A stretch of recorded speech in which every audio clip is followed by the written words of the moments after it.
Assalamualaikum warahmatullahi wabarakatuh. Salam sejahtera untuk kita semua.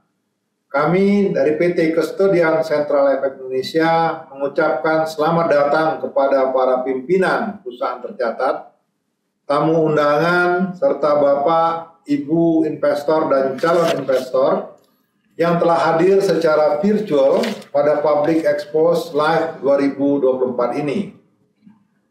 Dalam rangka memperingati 47 tahun diaktifkannya kembali Pasar Modal Indonesia, PT Kustodian Sentral Efek Indonesia bersama dengan PT Bursa Efek Indonesia dan PT Clearing Penjaminan Efek Indonesia serta dengan dukungan Otoritas Jasa Keuangan kembali menyelenggarakan Public Expose Live 2024.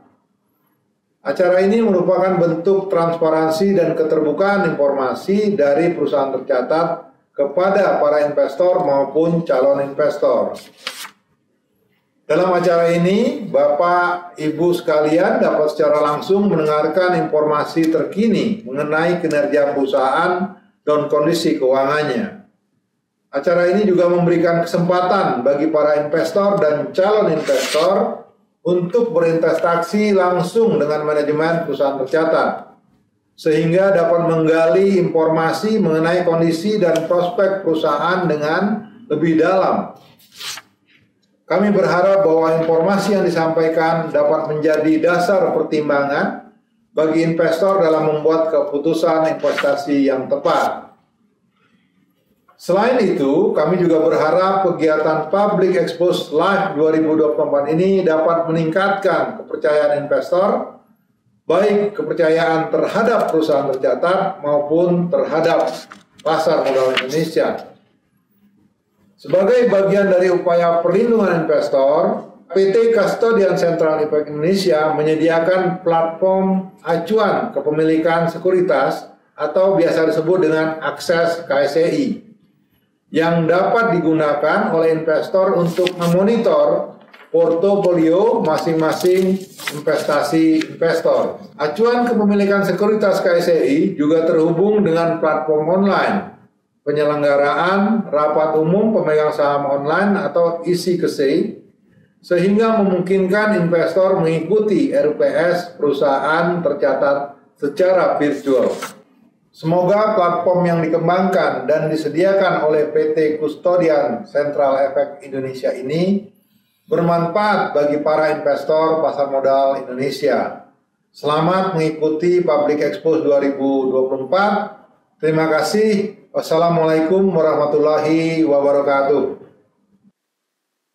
Ya, selamat siang Bapak dan Ibu sekalian. Assalamualaikum warahmatullahi wabarakatuh. Salam sejahtera untuk kita semua. Dan kami ucapkan terima kasih atas kehadiran Bapak dan Ibu dalam acara Public Expose Live 2024 dalam rangka 47 tahun diaktifkannya kembali Pasar Modal Indonesia. Perkenalkan, saya Prasetyo Wibowo dari IDX Channel sekelaku host yang akan memandu acara hari ini. Ya, pada sesi Public Expose Live kali ini akan diisi oleh PT Adikarya Persero Tbk atau dikenal dengan kode perdagangan ADHI ADI. Bapak dan Ibu, PT Adikarya Persero Tbk telah tercatat di Bursa Efek Indonesia sejak 18 Maret 2004. PT Adikarya Persero Tbk bergerak di bidang konstruksi sehingga perseroan masuk ke dalam sektor infrastruktur. Dan untuk itu, mari kita akan simak terlebih dahulu video company profile berikut ini. Hello there, we are Adi. And we are more than a construction company. We are beyond. Beyond what, you ask? For us, green is more than just a color and a movement. It's beyond.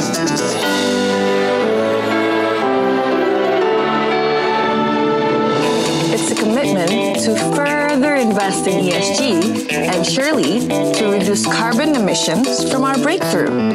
It's planting not just that small tree.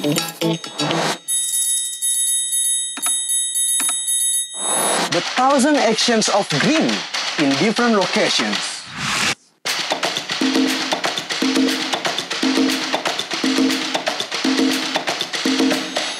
Supporting the use of greater public transportation every day.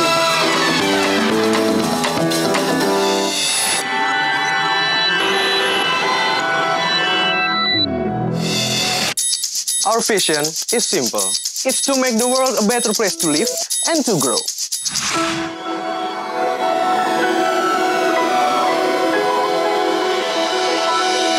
We take commuting to the next level.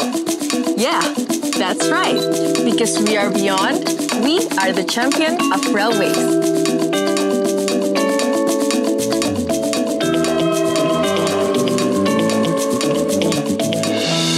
Right, Adi has continuously worked to connect people better and faster than ever before.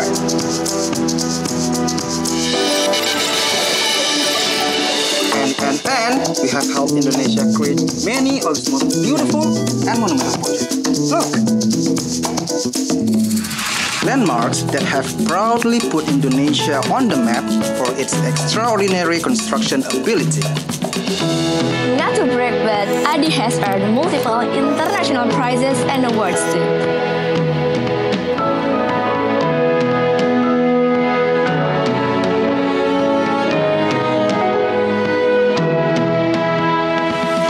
Oh, we are not done. Come, let us show you why we are beyond competencies. Adi has served and given back to the society in different business industries through many subsidiaries. Creating integrated commute facility come to life, inventing an array of eco-friendly innovations, supporting infrastructure through its supply of concrete, providing students with apartment construction, partnership with notable universities, ensuring the water running through your tap goes clearly, and increasing connectivity and economic growth by road preserving in Riau. Amazing, right? Yes, we are Adi and we are beyond.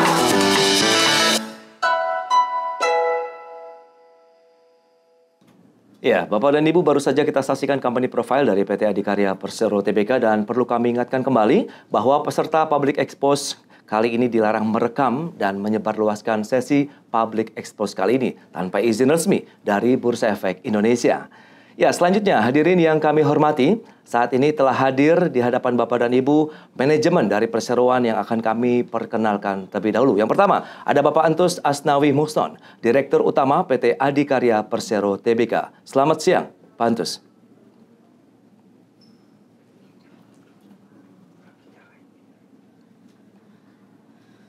Ya, halo, selamat siang. Baik, berikutnya ada Bapak Bani Iqbal, Direktur Keuangan PT Adikarya Persero Tbk. Selamat siang, Pak Bani. Selamat siang, Pak Pras. Selamat siang. Selamat pagi, Bapak Ibu investor. Dan berikutnya Bapak Suko Widigdo, beliau adalah Direktur Operasi 1 PT Adikarya Persero Tbk. Selamat siang, Pak Suko. Selamat siang, Pak. Baik, dan selanjutnya kita akan sapa Bapak Kisah Golang Permata, Direktur Human Capital dan Legal dari PT Adikarya Persero Tbk. Selamat siang, Pak Kisah Golang. Selamat siang. Baik, selanjutnya ada Pak Yan Arianto, Direktur Manajemen Risiko dan Kesisteman PT Adikarya Persero Tbk. Selamat siang, Pak Yan. Selamat siang, Pak. Baik, terima kasih, dan kami ingatkan kembali selama acara berlangsung jika ada pertanyaan, kami persilakan kepada Bapak dan Ibu peserta dapat menyampaikan pertanyaan melalui fitur Q&A yang tersedia di layar Zoom. Selanjutnya kami akan bacakan nanti pada sesi tanya jawab setelah pemaparan dari perseroan. Dan langsung saja kita akan menyaksikan pemaparan dari perseroan yang akan disampaikan oleh Bapak Antus Asnawi Muhson, Direktur Utama PT Adikarya Persero Tbk. Waktu dan tempat kami persilakan. Terima kasih Pak Pras. Assalamualaikum warahmatullahi wabarakatuh. Selamat siang, salam sejahtera untuk kita semuanya. Om Swastiastu, Namo Buddhaya, salam kebajikan. Para investor, calon investor yang kami hormati dan banggakan, pertama kami ingin mengucapkan terima kasih atas kehadirannya dalam Pubex Online ini yang diselenggarakan oleh saya kira tadi ada Custodian Clearing Efek Indonesia, kemudian ada IDX, kemudian ada clearing Efek Indonesia ya, dan tentu OJK. Bapak Ibu investor dan calon investor, tentu kami juga terima kasih atas kepercayaan Bapak Ibu selama ini sudah mempercayakan untuk memegang saham Adikarya, dan pada kesempatan ini kami juga ingin mengucapkan terima kasih pada seluruh pihak yang mendukung pada acara pelaksanaan public expose ini. Adikarya sebagai perusahaan konstruksi yang tadi juga dinyatakan terbuka sejak 18 Maret tahun 2004 adalah pioneering untuk konstruksi karya untuk menjadi TBK yang pertama kalinya, dan mempunyai misi untuk menjadi perusahaan atau korporasi inovatif dan berbudaya unggul untuk pertumbuhan berkelanjutan. Nah, penekanan kami memang dalam korporasi inovatif ini lebih banyak ke problem solving, lebih banyak ke pengembangan hal-hal yang baru yang dilandaskan oleh ESG, karena tantangan ke depan kita adalah ESG. Kemudian berbudaya unggul, tentu ini untuk melakukan perilaku-perilaku unggul dalam pengelolaan bisnis sehingga bisa menjaga amanah yang diberikan oleh para pemegang saham. Sementara untuk pertumbuhan berkelanjutan, dari waktu ke waktu memang diharapkan bisa bertumbuh, dan berkelanjutan ini lebih menekankan pada environment, sosial, dan governance, supaya kehidupan kita dan korporasi dan bisnis kita menjadi lebih baik. Adapun culture yang kita gunakan adalah culture yang pada umumnya berlaku sama, cuma masing-masing BUMN memang melakukan penekanan-penekanan seperti halnya yang tadi disampaikan oleh rekan-rekan kami di depan pada saat melakukan tayangan profile. Kemudian kepemilikan saham oleh publik di Adikarya saat ini sebesar 36%, dan oleh pemerintah masih dimiliki sebesar 64%. Adapun lini bisnis kami ada 4 pilar. Yang pertama engineering dan construction, di mana di dalamnya kami membagi ada infrastruktur, kemudian gedung, energi dan industri, dan perkereta-apian. Di samping itu kami memiliki satu anak perusahaan, satu subsidiary untuk mengelola pekerjaan gedung, yaitu Adi Persada Gedung. Kemudian untuk properti dan hospitality, kami memiliki 2 anak perusahaan, yaitu Adi Komuter Property, yang ini juga sudah TBK, sudah terbuka dengan kode ADCP, mengelola properti-properti di sekitar railway, stasiun kereta api. Kemudian ada anak perusahaan kami yang lain, Adi Persada Property. Adi Persada Property ini mengelola bangunan-bangunan gedung di sekitar kampus dan kegiatan-kegiatan komersial lainnya. Kemudian di pilar manufaktur kami punya satu anak perusahaan, yaitu Adi Persada Beton, yang tentu related dengan kegiatan bisnis kami yang utama, yaitu konstruksi. Kemudian juga ada investasi dan konsesi, di mana investasi ini ada di perusahaan-perusahaan afiliasi, di mana dalam penyertaan atau investasi yang kami lakukan dengan cara prudent, hati-hati, kemudian juga bisa memberikan nilai tambah untuk company. Di samping itu kami punya 2 recurring income, di mana kami punya dan mengelola 3 hotel Grandika, yang itu dikelola oleh Adi Komuter Property, dengan brand name itu Grandika, Hotel Grandika, ada di Medan, kemudian ada di Jakarta, dan ada di Semarang. Di samping itu kami sedang mengembangkan satu proses untuk pengolahan limbah, di kawasan industri Medan yang kami sebut dengan fasilitas pengolahan limbah terpadu. Kemudian para pengurus yang ada di Adikarya saat ini memang dengan latar belakang yang beragam untuk komisaris, dan ini memberikan kekayaan pertimbangan untuk kami.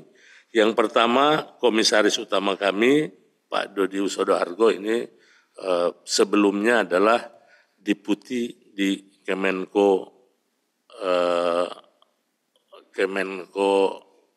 PMK. Kemudian Pak Bob Arthur Lombugia, ini adalah Dirjen Sumber Daya Air di Kementerian PUPR. Kemudian Komisaris Independen Bapak Erwin Muslimin Singajuru. Kemudian Bapak Komisaris Independen Hieronymus Lapok. Kemudian Bapak Komisaris Independen Pak Elan Suherlan. Ini mantan dari Kejaksaan Agung. Kemudian Bapak Komisaris Independen Pak Rustam Sofyan Sirait, ini dari perbankan.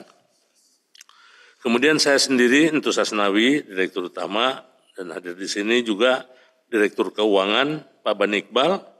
Kemudian ada Pak Kisah Golang, hadir di sini juga, ini Direktur Human Capital dan Legal. Kemudian di sebelah kanan kami ada Pak Suko Widikdo, ini Direktur Operasi 1. Kemudian Pak Harimawan kebetulan saat ini sedang ada penugasan strategis untuk menyelesaikan kegiatan operasional. Demikian juga dengan Ibu Vera, sedang ada kegiatan lainnya. Dan hadir, tapi di posisi berbeda dengan kami, itu Pak Yan Arianto, sekarang ini sedang di Medan dan ikut dalam kegiatan ini. Nah, dengan kekuatan dari pengurus ini, ya insya Allah bahwa Adikarya ini bisa berjalan dengan baik, dengan melaksanakan seluruh sistem, dan juga dapat memberikan kontribusi kepada Adikarya. Kemudian dilanjutkan oleh Pak Suko, oleh Pak Kiki terkait dengan kinerja operasional. Silakan Pak Kiki. Baik, terima kasih Pak Dirut, para pemegang saham dan calon pemegang saham.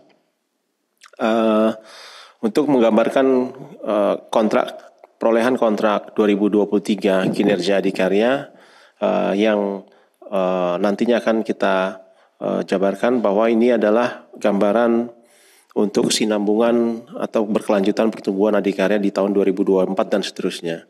Tahun 2023 kita berhasil memperoleh kontrak baru sebesar 37,4 triliun, di mana mayoritas diperoleh berdasarkan dari lini bisnis engineering dan konstruksi. Dan dari kontrak baru tersebut, jika ditambah dengan carry over 36,6 triliun, sehingga dipastikan tumbuh kita sekitar 35% dengan total order book sebesar 74,2. Kekuatan order book 74,2% ini diharapkan bisa menjadi penopang pertumbuhan Adikarya di 2 tahun atau 3 tahun ke depan. Antara lain perolehan proyek baru yang terbesar, yang paling besar kita peroleh di 2023 adalah Komuter Railway Project Filipina dengan total kontrak sebesar 3,9 triliun. Kemudian kita juga ada tol Jakarta Cikampek 2,1 triliun dan pabrik Pusri 3B 1,4 triliun. Dan sisanya berada di kisaran 1T hingga ke bawah. Dan dari sisi sumber pendanaan bisa terlihat sebenarnya penopang dari kontrak baru kita masih berasal dari proyek-proyek pemerintah, yakni APBN dan juga sebesar 34%, serta dari BUMN atau BUMD sebesar 44%.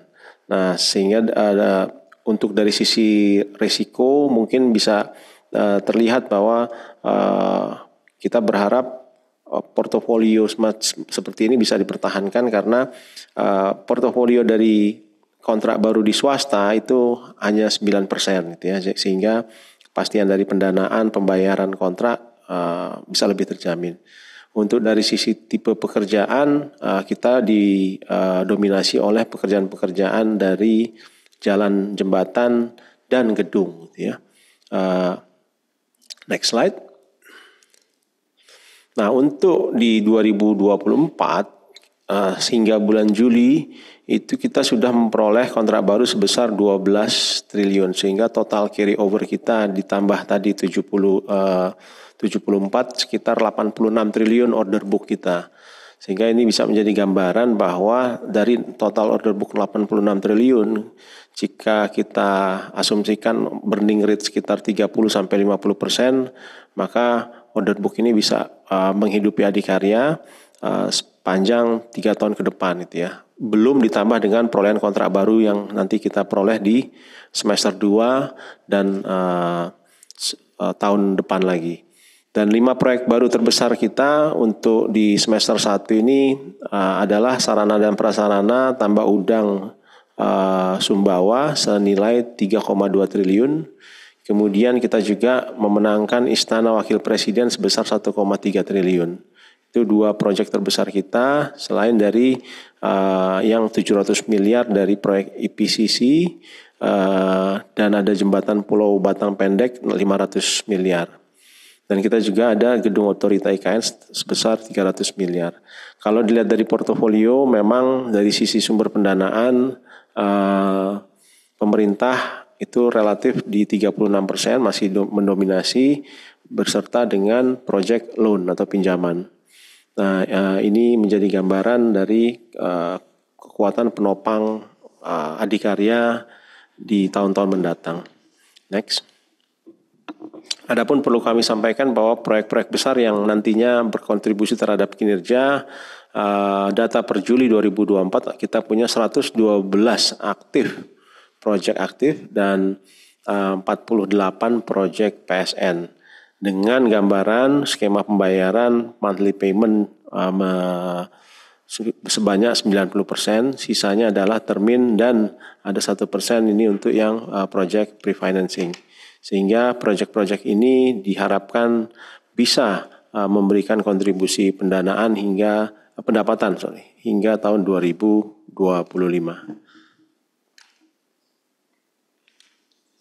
Selanjutnya Pak Dirop 1. Silakan, Pak. Baik, terima kasih. Next.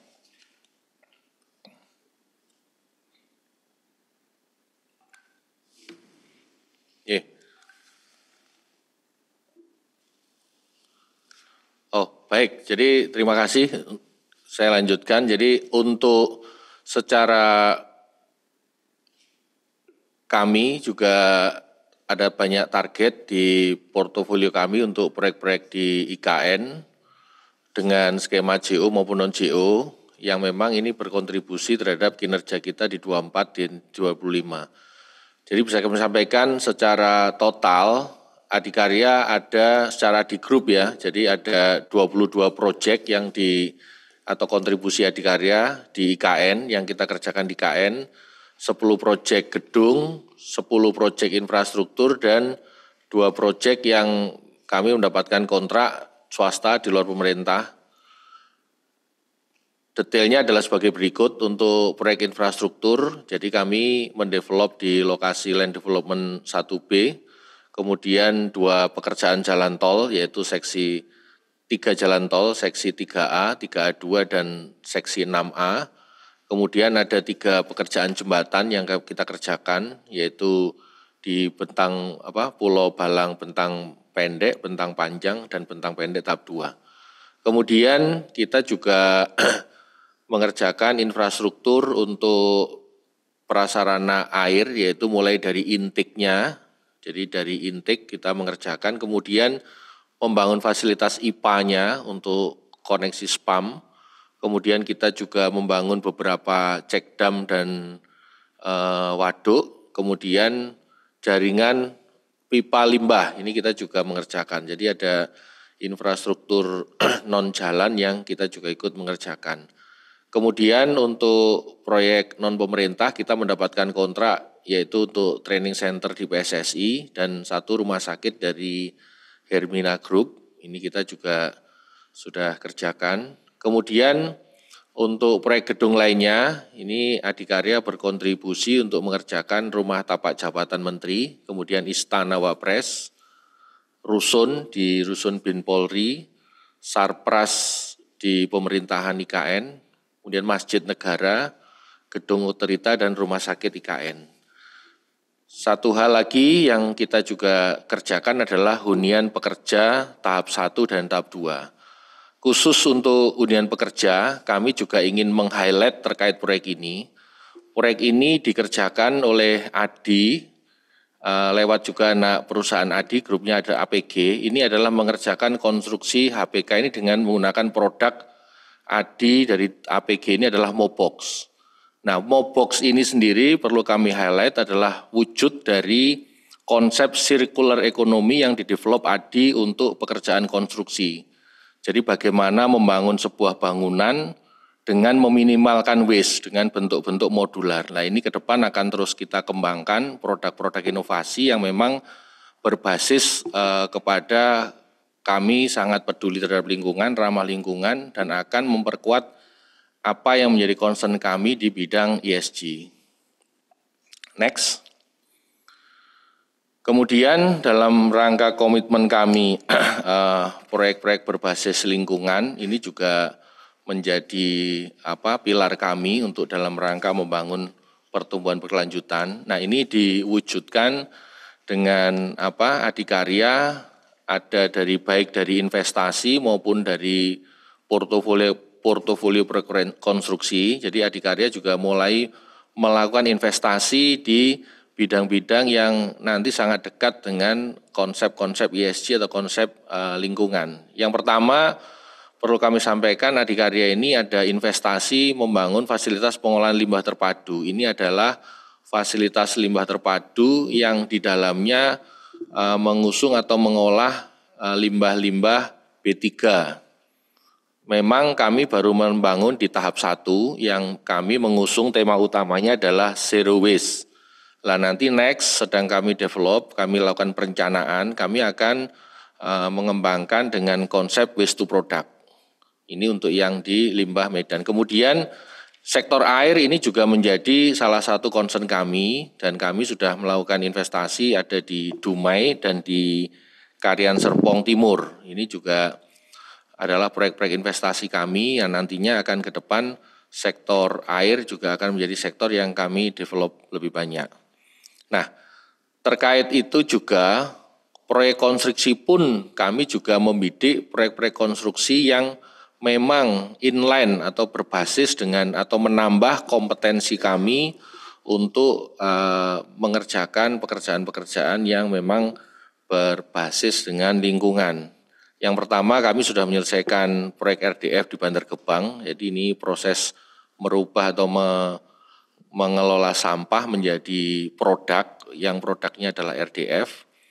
Kemudian adalah PLTMG di Sumbawa dan Tubelo, ini juga. Nah, kemudian kami juga mulai masuk ke proyek-proyek pemulihan lingkungan. Jadi ini proyek-proyek remediasi, ini juga kami mulai bidik.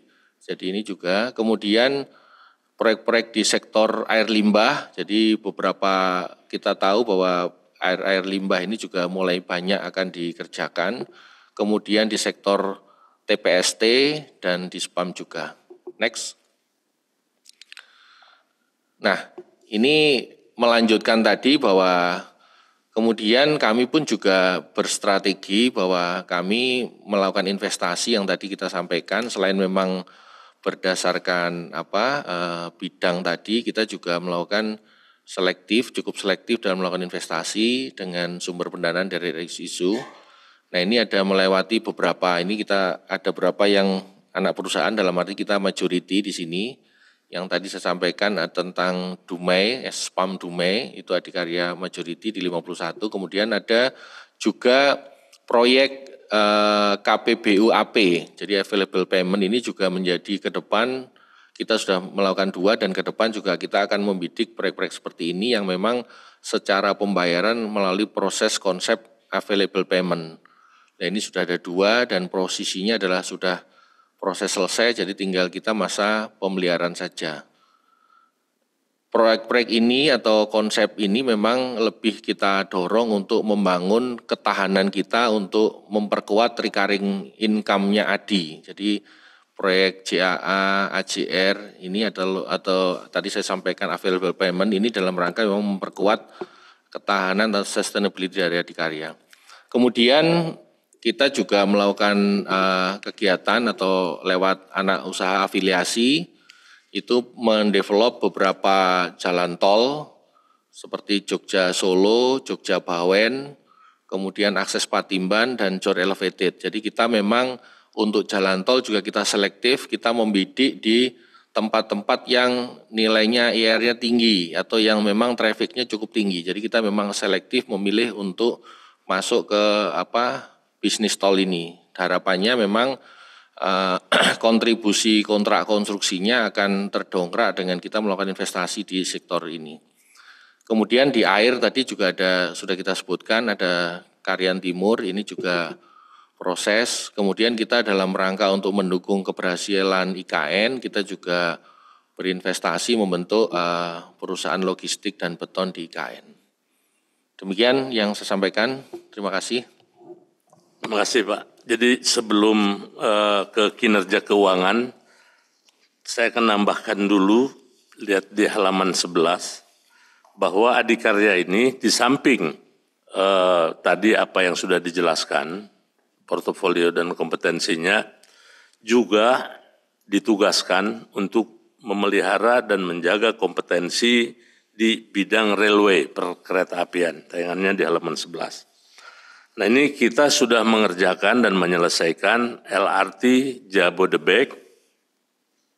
Ini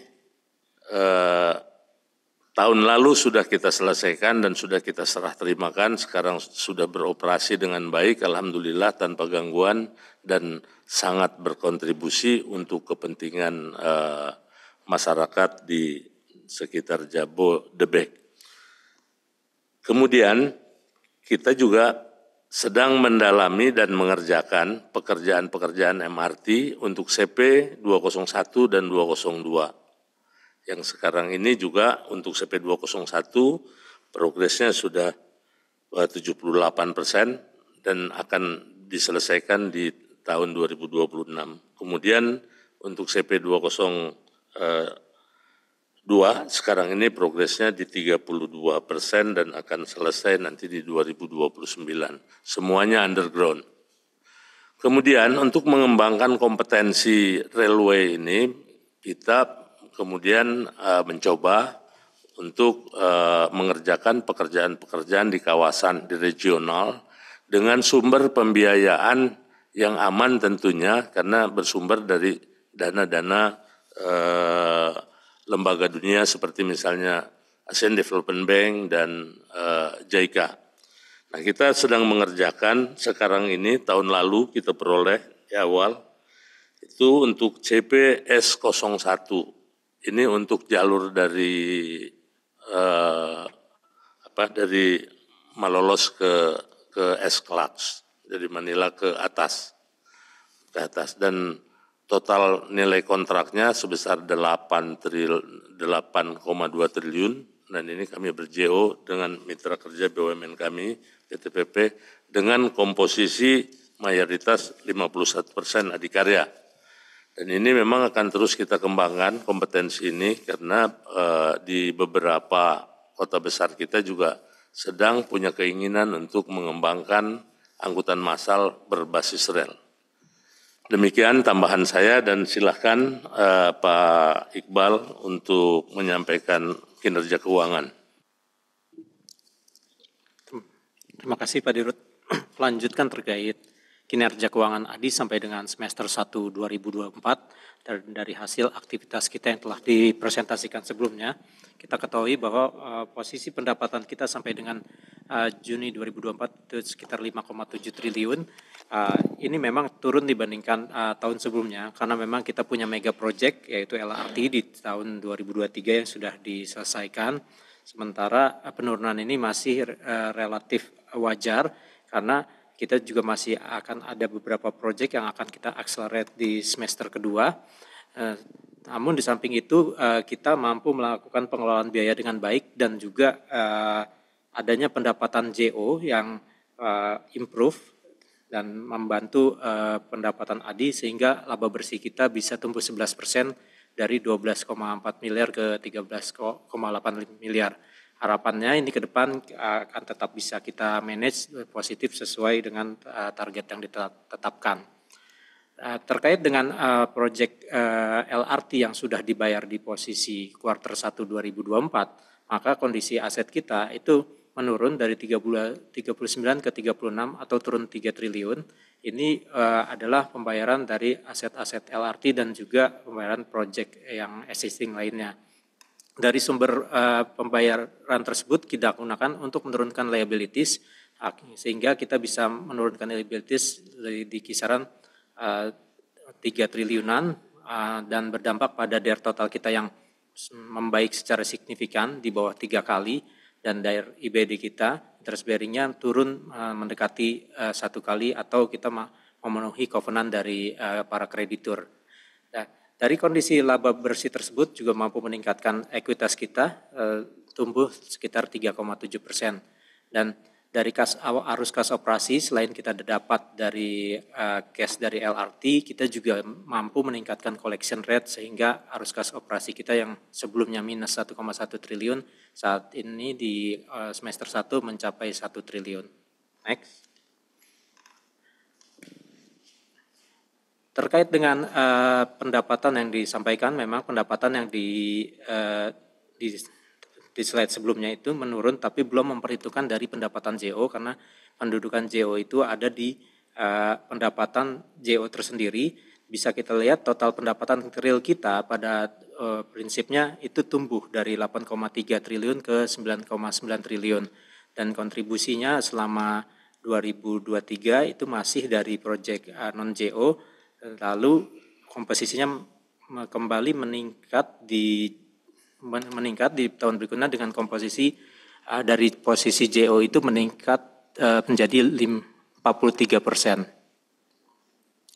Nah, dari kondisi ini kenapa bisnis model ini patut kita pertahankan, karena dari sisi laba usaha dari JO itu bisa improve signifikan yang sebelumnya kontribusinya dari 156 miliar di kuartal 2 2023 itu bisa meningkat 327. Dan untuk non-JO itu kondisinya saat ini memang karena komposisinya yang meningkat sehingga laba non-JO ini bukan tertekan tapi secara proporsional menyesuaikan dari pendapatan JO-nya.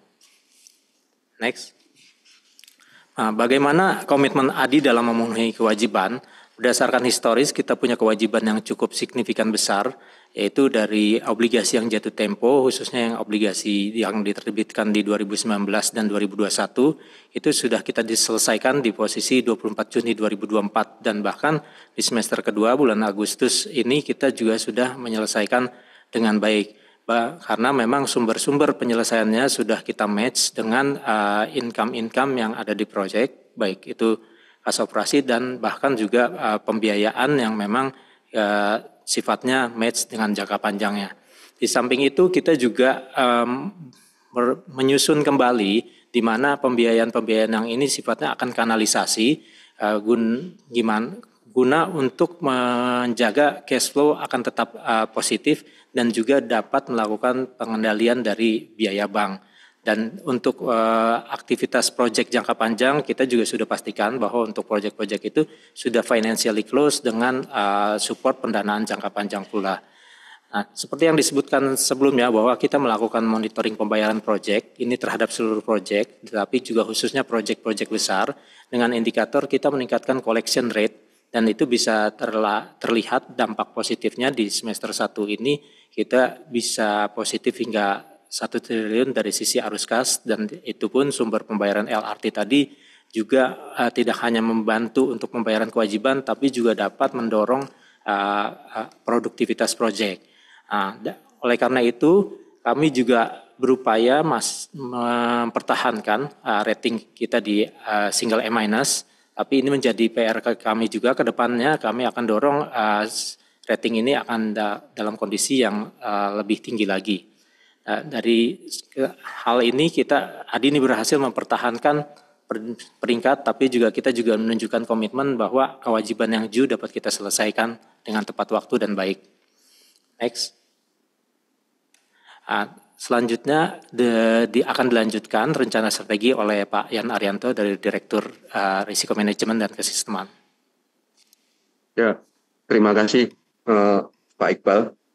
Jadi dari rencana dan strategi perusahaan untuk semester 2 2024 kita sudah berbasis dengan manajemen risiko dan sesuai dengan ISO 31.000 risk management dan sesuai dengan PER 2 KBUMN.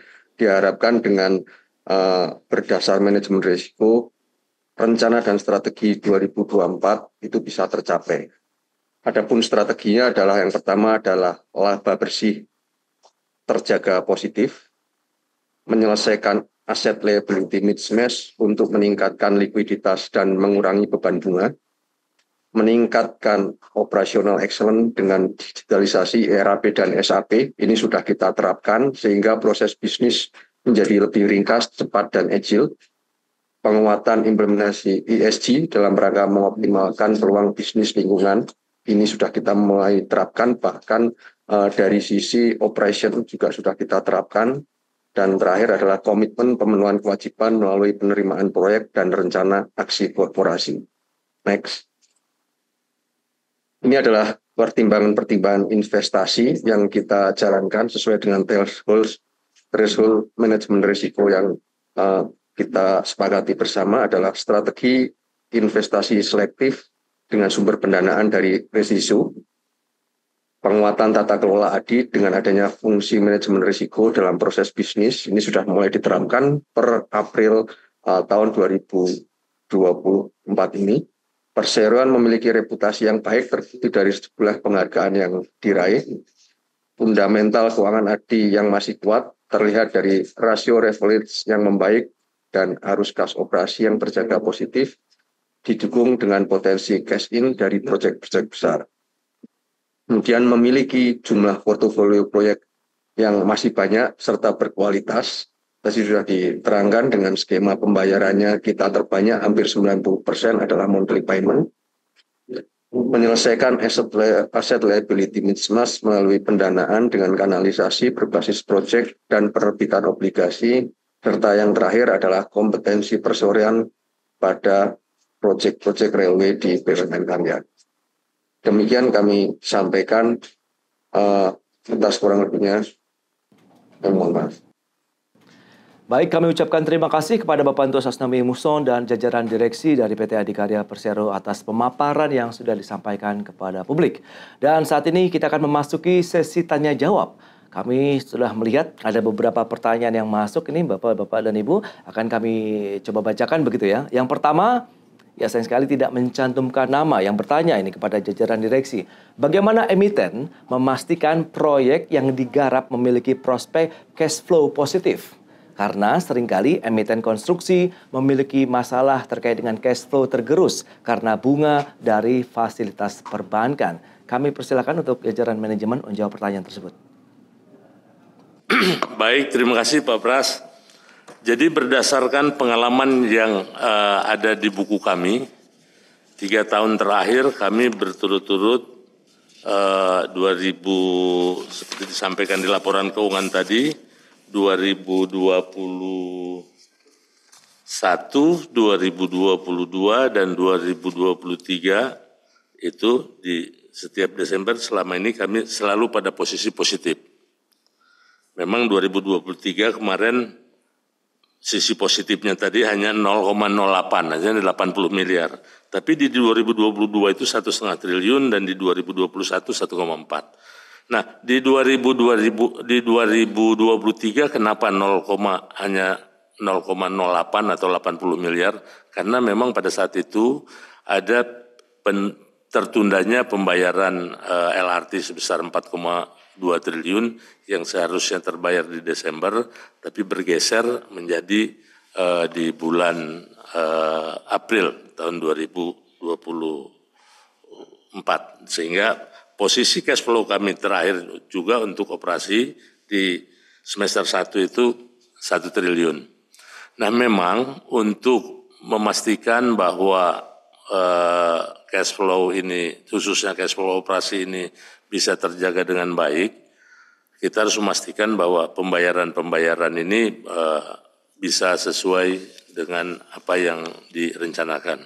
Kemudian investasi juga untuk yang misalnya terlalu beresiko dan terlalu besar dan sulit kita untuk melakukan exit, nah itu juga tidak kita ambil. Seperti misalnya beberapa investasi di jalan tol yang ada, yang kita pilih ini Jogja Solo, Jogja Bawen, elevated tol Cikunir Ulu Jami, kita ikut masuk sedikit, kemudian ada akses Patimban, semua atas pertimbangan kehati-hatian dan dengan LHR yang cukup, dan juga dengan daya beli dan artinya keinginan untuk menggunakan itu berdasarkan hasil survei itu cukup bagus, sehingga dengan demikian IRR-nya juga dampaknya bagus dan akhirnya pada saat nanti kita exit ini juga dapat mendapatkan manfaat yang lebih baik untuk adikarya.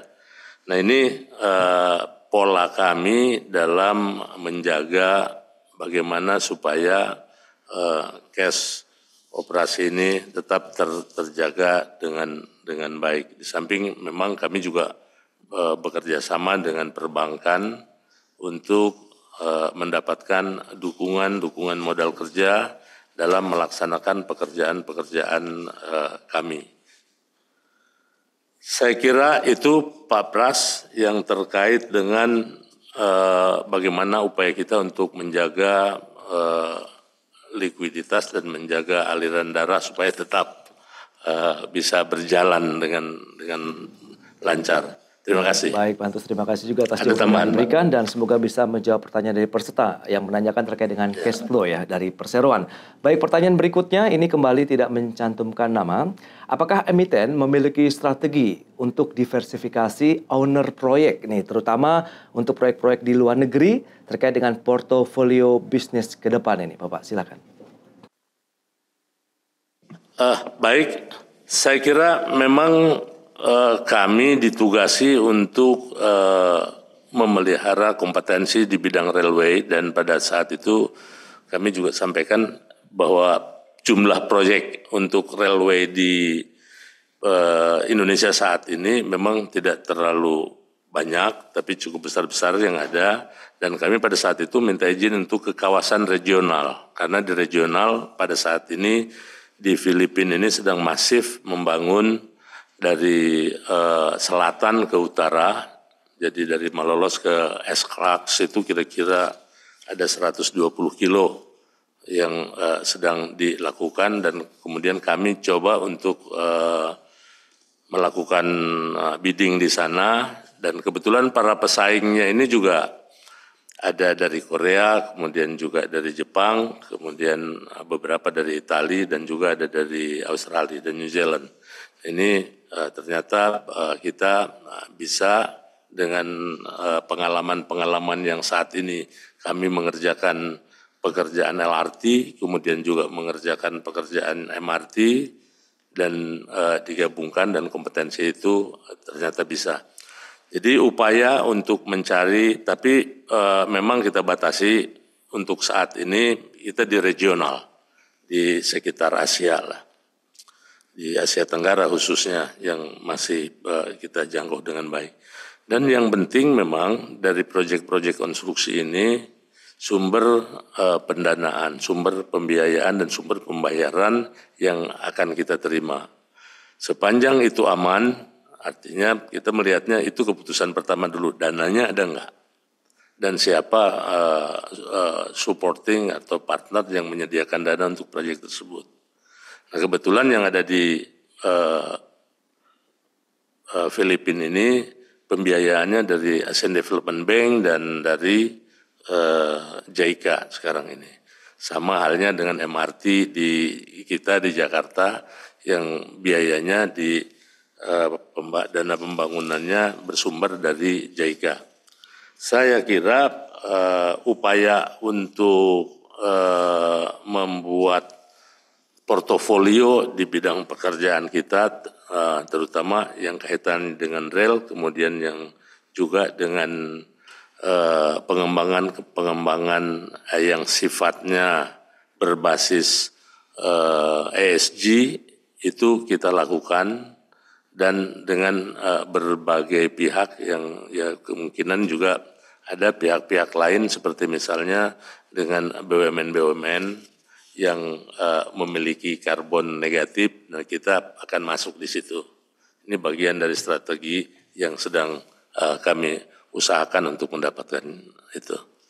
Ada tambahan, Pak Suko, atau yang lain? Saya kira dari kami itu, Pak Pras, silakan kalau ada lagi. Pak Antus, terima kasih atas jawaban yang diberikan. Ini ada satu lagi pertanyaan ini Pak, dari Fiona Avinda yang menanyakan terkait dengan dana PMN yang diterima oleh Adikarya. Lantas bagaimana dana tersebut akan dialokasikan? Kemudian pertanyaan berikutnya, apakah ada prioritas tertentu dalam penggunaannya seperti proyek IKN atau penyelesaian utang? Silakan Bapak. Baik, dana PMN yang kami mintakan ke pemerintah pada tahun 2022 sebetulnya ditujukan tidak untuk membayar utang, tapi untuk membayar penyertaan kita ke dua proyek investasi. Karena kami tidak ingin penyertaan kita di KPBU atau di BUJT yang kita bentuk ini bersumber dari utang. Karena nanti ini akan membahayakan juga dari sisi keuangan.